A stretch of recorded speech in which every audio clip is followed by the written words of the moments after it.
En 2022, les banques centrales ont augmenté de façon importante les taux d'intérêt pour contrer l'inflation. Déjà à ce moment-là, on parlait d'une possible récession. Avant même que la récession se concrétise, on a assisté à la faillite de quelques banques américaines, au regroupement ou à l'achat de Crédit Suisse par UBS en Suisse. Il y a différentes leçons qu'on peut tirer de ça. On va se pencher sur celle qui a parti le bal d'une certaine façon, la Silicon Valley Bank en Californie, aux États-Unis, puis qui justement montre des déficiences importantes dans la gestion du risque, dans la gestion actif-passif. On va essayer d'en tirer des leçons. Première des choses, si la page peut avancer. Voilà.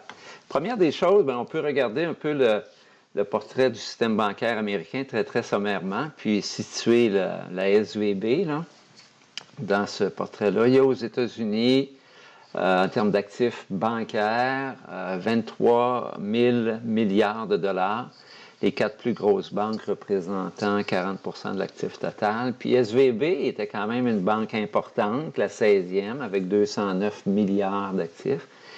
Mais SVB n'était pas considéré comme une banque, une institution d'importance systémique, là. Donc n'était pas sujet à toutes les prérogatives de Bâle III et tout là, pour gérer sa solvabilité.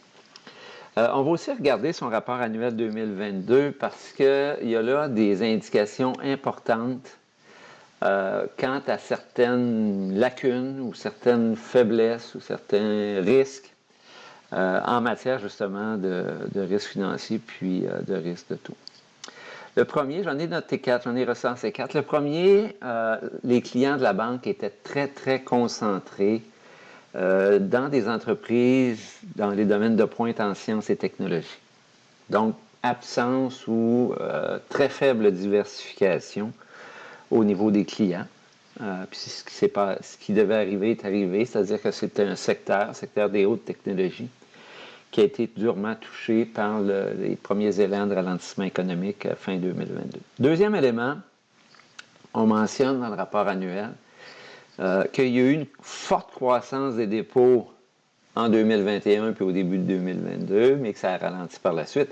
Mais surtout, ce qu'il faut noter, c'est qu'ils disent que s'il n'y a pas d'entrée d'argent neuf, s'il n'y a pas de nouveaux dépôts, ils ont des problèmes de liquidité. Donc, ils doivent compter sur les nouveaux dépôts pour gérer leur liquidité. Donc, ça prend de l'argent qui rentre pour être en mesure de financer l'argent qui sort, parce qu'évidemment, une banque, c'est là pour accueillir des dépôts, mais c'est aussi là pour payer les retraits qui sont demandés. Eux comptaient sur les nouveaux dépôts d'une certaine façon, si on présente ça de façon schématique, là, pour gérer la liquidité requise. Autre élément important du point de vue du risque de liquidité, encore là, ce qu'ils viennent dire, c'est qu'ils doivent avoir une bonne capacité d'emprunt pour, encore là, gérer la liquidité. C'est-à-dire que si ils se ramassent dans une situation où leurs possibilités d'emprunt sont réduites, bien, le risque de liquidité va se concrétiser, ça va devenir très négatif pour eux. Une banque a toujours besoin de pouvoir emprunter de l'argent, mais dans ce cas-ci, ça semblait particulier. Si on allait dans le détail du bilan, on verrait qu'il y avait contracté peu de remprunts à fin 2021, contracté un peu plus en 2022. C'était un élément névralgique. Dernier élément, c'est pas le risque de liquidité, cette fois-là, c'est le risque de taux, le risque de taux d'intérêt, où ils mentionnent qu'ils gèrent le risque de taux d'intérêt à travers leur portefeuille de revenus fixes. Ce qui veut dire qu'ils gèrent le risque de taux à travers la durée de ces placements-là. On verra tout à l'heure que ce n'était pas nécessairement jojo. Alors que de plus en plus, puis de façon courante, les banques gèrent leur risque de taux en utilisant leur portefeuille de revenus fixes, mais en complétant avec des instruments financiers dérivés, notamment les swaps. Donc, eux avaient peu de couverture du risque de taux à travers des dérivés, ce qui a constitué un élément de risque supplémentaire. Du point de vue du bilan, si on regarde ça sommairement, c'est le bilan au 31 décembre 2022. Les dépôts représentent 82% de l'actif, l'équité ou le capital, là, 8%. ce qui est supérieur au minimum requis, minimum qui leur a été imposé, mais qui n'est pas très reluisant, notamment si on le compare avec la situation des grandes banques canadiennes, là, des grandes institutions financières canadiennes, ce n'est pas du tout le cas.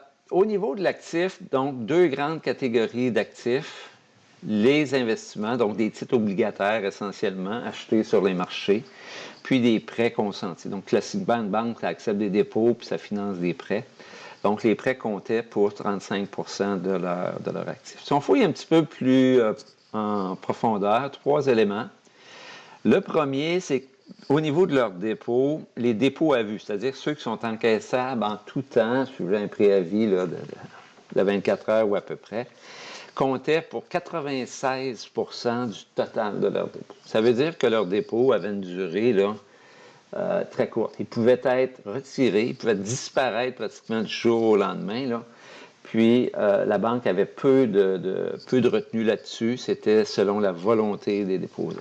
D'un autre côté, les obligations, les titres sur les marchés, puis on lisait à la page précédente que la banque gérait son risque de taux et tout à travers ses placements sur les marchés. Bien, ces placements-là, il y avait une durée moyenne de 5,7 années. Donc, d'un côté, vous avez des dépôts qui sont encaissables en tout temps. Puis de l'autre côté, vous avez des obligations qui ont une durée moyenne de 5,7 années. Puis en plus de ça c'est plus technique, les obligations d'une banque, notamment les banques américaines comme ça, ils peuvent être comptabilisées sur deux bases différentes. AFS, c'est des obligations Available for Sale, donc on est prêt à vendre, puis HTM, c'est Held to Maturity. Donc, eux autres, ils avaient fait le choix de classer leurs obligations comme des titres qui devraient être conservés jusqu'à leur maturité, jusqu'à l'échéance. Puis ça a des impacts sur la façon dont c'est comptabilisé. Puis ça a des impacts aussi en cas de crise si soudainement on se met à vendre des titres qui normalement n'auraient pas dû être vendus. C'est ce qui s'est passé avec SVB. Je n'irai pas dans le détail, là, mais ça a joué un rôle aussi. Dernier élément, si on regarde dans les autres actifs, il y avait, à titre de valeur d'actifs, de swap, donc des instruments dérivés, simplement 0,02 des actifs totaux. C'est sûr que la valeur des instruments financiers dérivés comptabilisés au bilan, ça peut varier. Ce n'est pas comme un actif tangible, comme une obligation. Mais il reste que le chiffre qui est là témoigne du fait qu'il y avait très, très peu recours aux instruments financiers dérivés.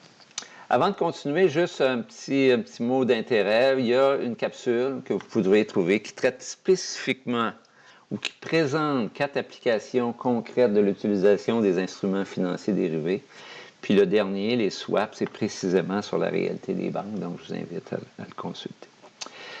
En résumé, si on veut reconstituer la crise, bien évidemment, tout ça a commencé avec une hausse des taux d'intérêt pour contrer l'inflation par la Réserve fédérale américaine. SVB n'a pas eu le choix, a haussé ses taux d'intérêt sur dépôt, des dépôts à demande qui auraient été retirés, ça ne l'avait pas fait. Il s'en est suivi une baisse du revenu net d'intérêt, donc la différence d'intérêt entre les dépôts et les prêts, parce qu'ils n'ont pas pu hausser conséquemment les revenus d'intérêt sur les prêts, puis il n'y avait pas de couverture efficace avec des swaps de taux. Il y a eu un ralentissement économique au niveau des technologies, des besoins accrus de liquidité de ces compagnies-là. Ça a amené SVB à vendre des titres, des obligations. Sa solvabilité a baissé. À partir de ce moment-là, il y a eu une perte de confiance dans l'institution, des vagues massives de retrait, un bank run. Finalement, la faillite de la banque. Joe Biden a rapidement assuré que les déposants toucheraient 100% de leurs dépôts, même si c'était au-delà du 250 000 prévu à la loi, parce qu'il voulait éviter une panique au niveau du système bancaire. Mais évidemment, les actionnaires ont perdu ce qu'ils avaient investi dans SFB. Voilà. En conclusion, les capsules sur la chaîne YouTube, le livre en vente aux presses de l'Université Laval, puis la possibilité de nous rejoindre par courriel. Merci de votre attention.